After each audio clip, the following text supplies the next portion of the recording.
highway to London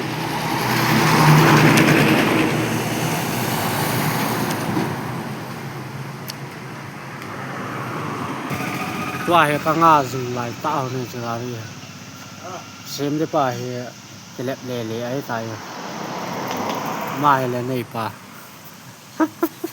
อันนี้ป่ามองอ่ะตลกเลยกะได้อ่ะบุยเบะเสร็จแล้วล่ะตัวนี้เฮออริจินัลกาที่คัดก็กับแบบนั้นแหละอันละพวกของคัดก็กับหมูคันเฮใช่แล้วแต่พอเวิร์กช็อปเต่าตัวว่าแล้วมานี่กาที่สอบถึงกาที่เทมโจนะฮะตัวมันจะไฟอันบอลเร็วสกอร์ปิออนตัวเฮซ้อมยังกินบ่ไม่ใช่เฮเป็ดได้ยังไงตายกาที่เสียมสะยังแล้วไปมาจ้าอ้องสิตลกตัวไรกาที่ตำแบะเสียอย่าจูนายยังมาป้าหาหน้าหายแบบยังไงวะ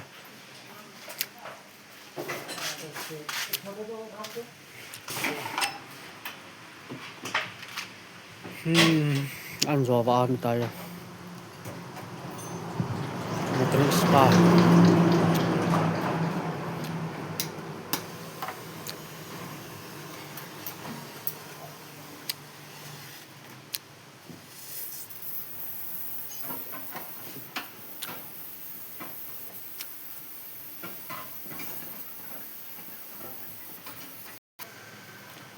บอกสมาของการที่กิจวัตรถวายด้านเหรอเจ้าละเขาเสียหน้าบุกร้อนกับตีเลยตัวไอ้เห็นเสียงผัดก็เดียวไอ้เห็นโจก็เดียวย้านหน้าโจเดียวจะลงไหลเนาะอับเป็ดเองไง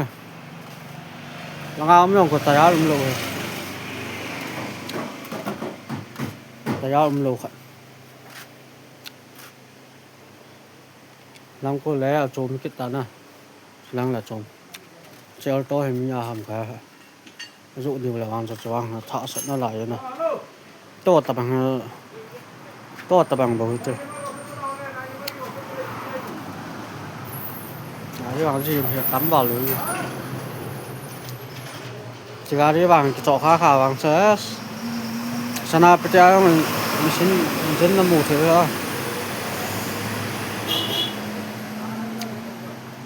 à cho đó là gì vậy nè tầm là nó chứ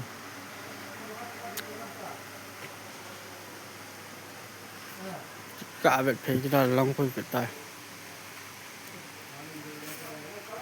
chỉ ra đây để năn quần tách thự hay đây nó lại tài áo lầu nó thay thế chứ tài áo lầu as nào mong nha mình xin rằng lầu hầm cái tài này Gil vào tàn tới mà vâng, cái ngọn này sốt thôi đan tới. Lối bạc con ngang ngài như thế chứ. Mà là phải mong cái lâu nè. Kiếng khát lăng lâu ra hiện thành thế cho đâu. Gọi là kiếng khát lăng anh nhìn nào hiện lâu hầm cả với kim tiền. Khát lăng nào hả? Chứ vâng, tay áo lắm lâu hả? Ok guys. Trong here modify ai bỏ về chút nào chứ ai nói ông tôi lục biểu chứ dìm đấy nó làm đâu này cái gà đi làm chơi dìm đấy là làm sao ta cái modify anh bỏ cũng đàn này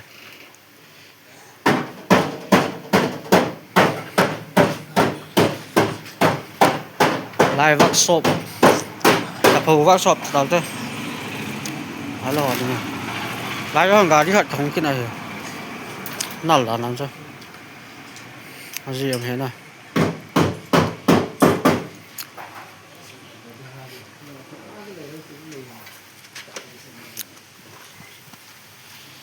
chỉ là alto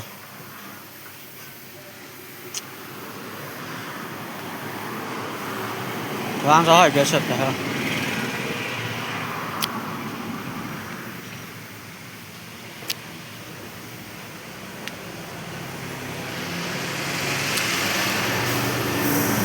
ก็นั่นห้องว่าเลยคือนั่นจะว่าเลยนะห้องคนจัดยิงคือต้องไปเลยตะปูตายนะ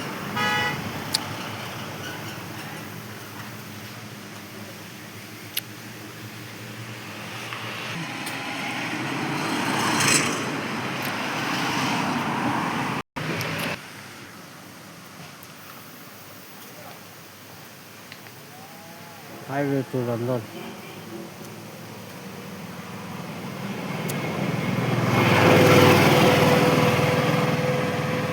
เอาตอนตำหมอมองตาตัวใหญ่จะการที่ก็แบบนี้ค่อยพาไปกี่เดือนกี่ตลอดแล้วก็แท็กซี่ก็สุดต่อค่อยบ้างให้หมอดีไปหน่อยสีหมออย่างทีมเราหลายไปจนcái rồi hình xím lần cái thịt độ mấy thế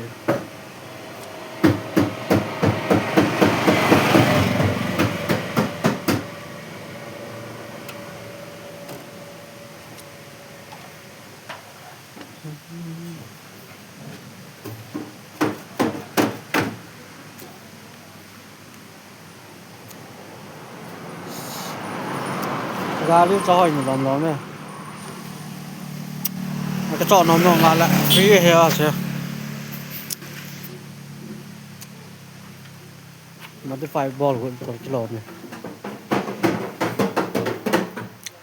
toài là số thạc lông từng cái này kìa chứ bảo vệ